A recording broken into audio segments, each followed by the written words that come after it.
આણંદના કરમસદ ગામની કન્યા શાળામાં અભ્યાસ કરતી બાળકીને મધ્યાહન ભોજનના હેલ્પરે થપ્પડ મારતા વાલીઓએ આજે શાળામાં હોબાળો મચાવ્યો હતો। કરમસદ ખાતે આવેલી સાકરબા પ્રાથમિક કન્યા શાળામાં ધોરણ 3માં અભ્યાસ કરતી ધરા નામની બાળકીને મધ્યાહન ભોજનના હેલ્પરને થપ્પડ મારી હતી, જેથી બાળકીએ ઘરે જઈ હકીકત જણાવતા આજે વાલીઓએ શાળામાં હોબાળો મચાવ્યો। થપ્પડ મારનાર હેલ્પર સામે કાર્યવાહી કરવાની માંગ કરી। વાલીઓએ આક્ષેપ કર્યો છે કે બાળકીને થપ્પડ મારનાર હેલ્પરને ઠપકો આપવાના બદલે શાળાના આચાર્ય પાલબેને હેલ્પરને છારવવાનો પ્રયાસ કર્યો હતો।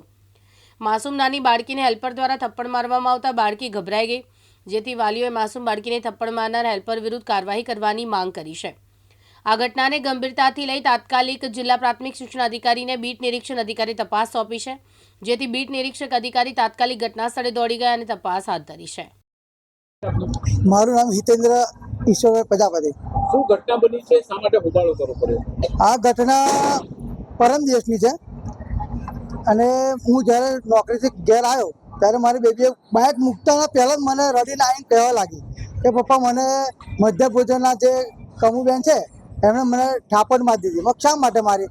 કારણ કે 4 બેબીએ પાણી વેડી એક કુલરમાં, એટલે મેં વેડી પપ્પા, અને મને જોઈ ગયા એટલે મને કાંઈ ઠાપડ મારી દીધી। અને ઠાપડ માર્યા પછી કે હું રડી એટલે કે મને હાથ જાલી અને પ્રિન્સિપાલના ઓફિસમાં લઈ ગયા એટલે ફરી મને પ્રિન્સિપાલ ત્યાં આવી બેટા એમ કંઈ ફોરમ બેહાડી પણ ફરી એ મારી બેબીએ કહ્યું કે આ હમણાં મને ઠાપડ મારી, તે બેને એમના વિરુદ્ધ કાર્યવાહી જે કરવાની એ કરી નાખી। તે ઘડે કરી હોત તો આ અત્યારે થાત નહીં કશું। શું માંગણી છે? મારી માગણી છે કે બેન વિરુદ્ધ જે કરવાની કાર્યવાહી થાય એ કરવી પડશે। કાયદા અનુસાર કોઈ પણ બાળકને મારી ન શકાય શાળામાં, આ અંગે શું કરશો? મારે તો એ જ કહેવું છે કે અમારા પ્રિન્સિપાલને થોડોક આમ એ રહેવું પડે, હેર થવું પડે। આ ના ચાલે, આવું તો કાલ ઉઠીને કાલ બીજી 4 છોકરીઓને મારે અને આ રીતના માફિયા લઈને આવું કરે ના ચાલે। આ અંગે આગળ રજૂઆત કરશો? હા થશે।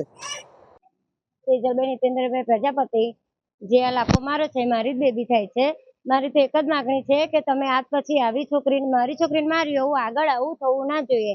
એ અમારી જોડે લેખિત માંગે છે તો અમે પણ સામે લેખિત માંગીશું। અમારી એક જ માગણી છે કે તમે આજ પછી આવું થવું ના જોઈએ।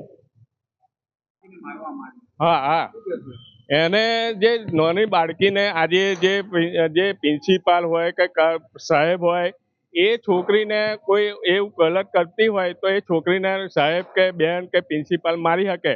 આજે જે કર્મચારી અંદર નોકરી કરતા હોય આજે એ લાફો મારે, કાલ ઉઠીને બીજી છોકરીઓને મારશે તો એનો જવાબ શું? મારો પ્રશ્ન એક જ છે એવો કે છોકરીને આજે માર દે, કાલ ઉઠીને બીજી 2 છોકરીઓને માર દે। આજે પ્રિન્સિપાલે એને જે છુટ્ટી આલી છે તારે લાફો માર્યો ને, બાકી કર્મચારી જે કામ કરતો હોય એનાથી છોકરીને લાફો મારી ના શકાય। બેન, આપનું નામ અને પરિચય? પાયલબેન શાહ, અને અહીંયા આચાર્ય તરીકે ફરજ બજાવું છું। આપણી શાળામાં મધ્યાહન ભોજન સંચાલિકા દ્વારા બાળકીને થપ્પડ ના, મારવા, સંચાલિકા નથી બેન, એ બેન કોણ છે? હેલ્પર છે। એ હેલ્પર દ્વારા જે થપ્પડ મારવાની વાત છે, શું છે મામલો? મારી નજર સમક્ષ કશું થયું નથી। પાણી પીવા છોકરીઓ ગઈ હતી કુલર આગળ, ત્યાં પાણી ઉડાડતી હતી અને મારી સામે તો કંઈ થયું જ નથી, આ સાંભળેલી વાત છે। અને છોકરીઓ આવીને બેન પણ આવ્યા, કમુબેન, એ કે આ છોકરીઓ રડે છે ને કે ત્યાં પાણી ઉડાડતી હતી એટલે ડાબલી અડાડી છે, બીજું કશું હતું નહીં। એટલે મેં છોકરી રડતી હતી તો મારા ખોળામાં બેસાડી, એને શાંત રાખી અને મેં કીધું શું હતું તો કે બેન કરંટ લાગે નહીં ને એટલા માટે મેં એને છોકરીઓને કહ્યું કે પાણી ના ઉડાડશે। આપની સામે આવી ફરિયાદ આવી?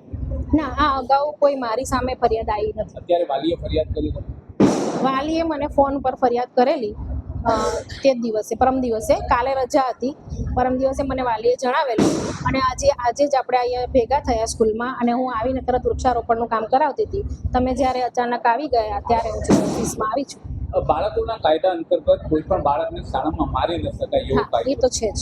તો એ અંતર્ગત જો આ ફરિયાદ છે તો તમે શું કાર્યવાહી કરશો? મને આનો લેખિત આપવામાં આવે કે ખરેખર શું થયું છે, કેમ કે હું ઘટના સ્થળે હાજર નથી। મને લેખિત મળશે એ પ્રમાણે હું આગળ કાર્યવાહી કરીશ। હજી કરમસદ કન્યા શાળાની અંદર એક બાળકીને મારવાની ઘટના છે, શું છે? કરમસદ કન્યા શાળામાં બાળકીને મધ્યાહન ભોજનના હેલ્પર દ્વારા એક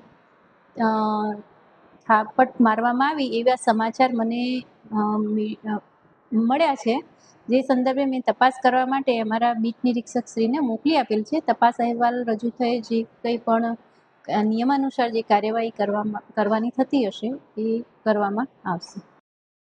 ચિરાગ સૈયદ, દિવ્યાંગ ન્યૂઝ, આણંદ।